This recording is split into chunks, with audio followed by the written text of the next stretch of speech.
Matthieu chapitre 2 et le verset 13.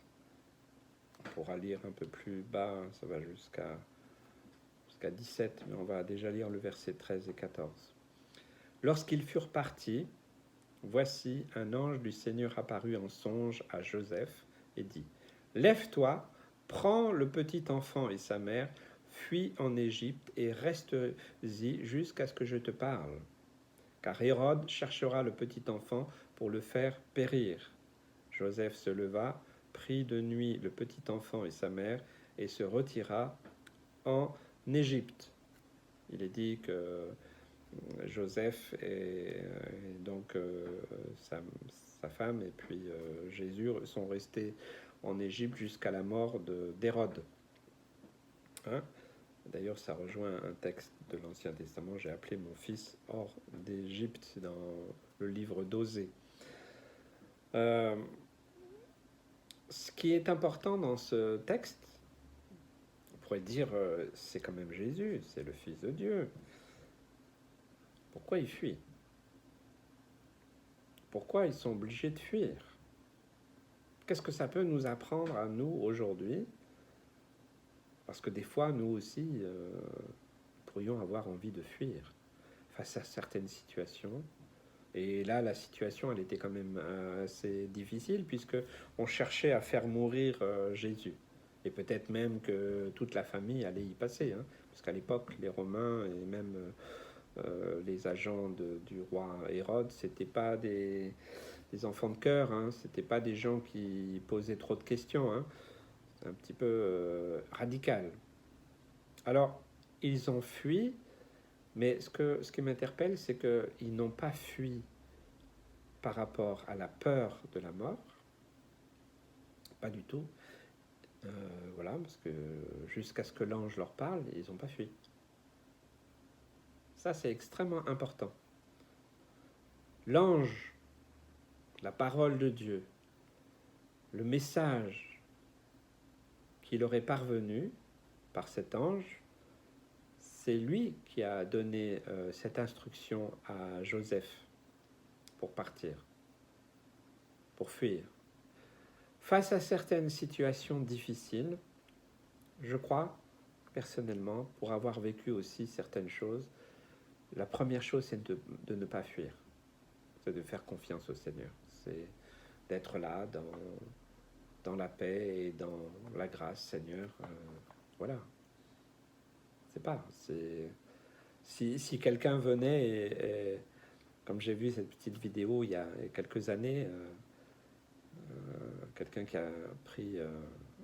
il était avec sa femme, ils ont pris un autostoppeur, et puis cet autostoppeur, il a sorti une arme, et puis il l'a pointé sur la tempe de la femme, et il se trouve que c'était un pasteur et sa femme. Et la question de cet homme, c'est est-ce que vous êtes prêt à mourir pour votre Dieu ? Est-ce que vous êtes prêt à mourir pour Jésus ? Et cette femme, elle était terrorisée. On pourrait imaginer, bien sûr, cette terreur. Et au bout d'un certain temps, comme il devenait de plus en plus menaçant, elle a dit non, je ne suis pas prête à mourir pour Jésus-Christ aujourd'hui. Alors il a fait arrêter la voiture, il a fait sortir ces deux personnes, le pasteur, et il a demandé au pasteur de se mettre à genoux, et là il lui a renouvelé la même demande. Si je te tue là maintenant, est-ce que tu sais où tu vas ? Est-ce que tu es prêt à mourir pour ta foi ? Ou est-ce que tu es prêt à renoncer à cette foi ? Et c'était horrible, terrible. C'était vraiment une situation extrême. Et au bout de quelques minutes, alors que cet homme qui avait mis cette arme sur sa tempe est devenu menaçant, il a fait un décompte. Voilà. Je vais compter jusqu'à 10. Et à 10, si tu ne m'as pas répondu, je te mettrai une balle dans la tête. Alors, imaginez. 1, 2, 3, qu'est-ce qui s'est passé dans la tête de ce pasteur. Et puis, arrivé vers 8 ou 9, ce pasteur a dit à cet homme, non, arrêtez, non, je ne suis pas prêt à mourir pour Jésus aujourd'hui. Alors il a baissé son arme, et c'est cet homme qui s'est écroulé, qui s'est mis à pleurer. Il a dit, je suis désespéré, ma vie est foutue, j'ai fait tellement de bêtises, d'erreurs. On m'a parlé de Jésus-Christ, mais j'espérais trouver des chrétiens, des vrais chrétiens, qui soient prêts à mourir pour Jésus. Alors j'aurais tourné ma vie vers lui. Mais je vous ai rencontrés, ni l'un ni l'autre, vous n'êtes même pas prêts à mourir pour Jésus-Christ. Quel drame!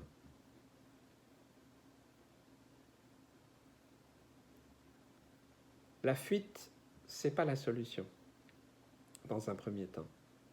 Nous pourrions essayer de fuir tous nos problèmes. Vous savez, il y a des problèmes économiques et autres dans plein de pays. Voilà, si vous fuyez un, et d'ailleurs on voit bien les migrations aujourd'hui, c'est souvent des migrations économiques. Et moi, j'aide les migrants, les réfugiés. Et voilà, je dis à partir du moment où on ouvre les frontières, il faut les accueillir correctement. C'est mon point de vue, et je ne fais pas que parler, mais je vais aussi concrètement les aider. Voilà, mais ce dont il s'agit là, c'est de notre vie. Il s'agissait de la vie de Jésus et de ses parents terrestres. Ils n'ont pas fui jusqu'à ce que l'ange leur dise de fuir. Et en plus, il leur a dit, allez là-bas et restez-y. C'est une soumission totale à Dieu, mais aussi, ça nous donne aussi quelques pistes. D'abord, on ne doit pas fuir devant les problèmes, même s'ils sont graves, même s'ils sont peut-être extrêmes. On voit les résistants, on voit le comportement des uns et des autres pendant la guerre ou autre. On voit bien comment certains ont réagi. Oui, certains ont fui, et je ne les juge pas. Mais certains, ils sont restés. Ils sont restés et ils ont proclamé le nom de Jésus. Ça me rappelle une autre histoire dans un pays, voilà, je ne citerai pas le nom, des missionnaires, et un pays musulman. Pareil, un homme vient voir le missionnaire, sort une arme, il dit, écoute, il faut que dans 8 jours tu sois parti, sinon je reviens, je te tue, je tue toute ta famille, et voilà. Et il revenait tous les jours. Dans 7 jours, je reviendrai, et cette fois-ci, je te tuerai si tu ne pars pas. Et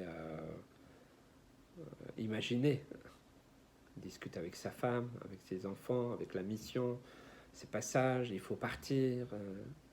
Et lui, il n'avait pas reçu de conviction, il n'avait pas eu un ange, il n'avait pas lu un texte, il n'avait pas reçu une conviction intérieure.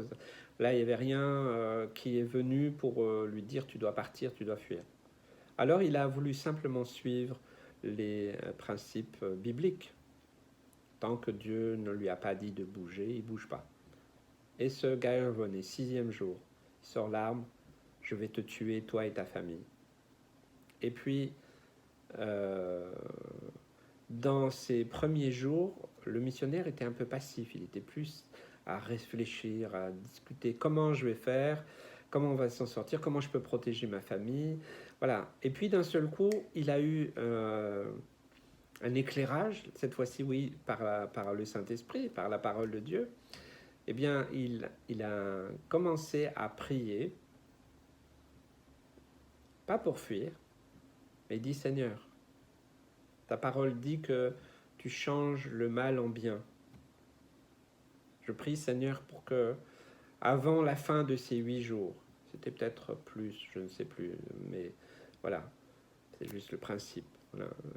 Il a dit, avant que cet homme ne revienne, Seigneur, je prie pour que ce soit lui qui fuit, et très loin d'ici. Le 5e jour, il revient, il fait la même menace. Le 6e jour, personne ne vient. Le 7e jour, personne. Le 8e jour, personne. Et c'est simplement un peu après qu'il apprend que cet homme a dû fuir précipitamment. Il y a eu un événement dans sa vie et il a dû déménager, quitter la ville, quitter la région avec toute sa famille et c'est lui qui a fui. C'est lui qui est parti.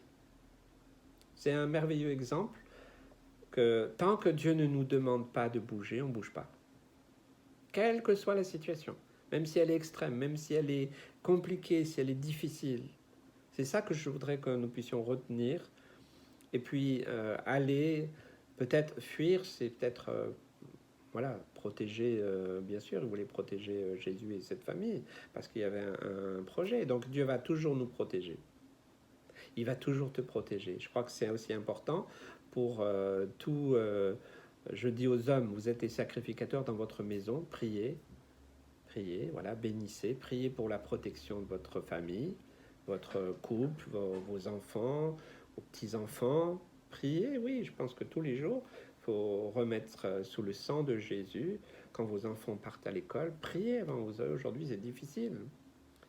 Mais ne bougez pas, ne fuyez pas. Moi, j'en ai vu tellement fuir. Certains même fuient en pensant servir Dieu. Puis en fait, ce n'est qu'une fuite. Tant que Dieu ne nous dit pas d'une manière claire, par sa parole, confirmée, il ne nous fait pas faire n'importe quoi. Et il y a beaucoup de gens qui font n'importe quoi. C'est simplement le message ce matin. Que Dieu vous bénisse, vous encourage. Et si vous avez fui, alors que Dieu ne vous a pas demandé, revenez, humiliez-vous, demandez pardon et Dieu vous restaurera. Que Dieu vous bénisse.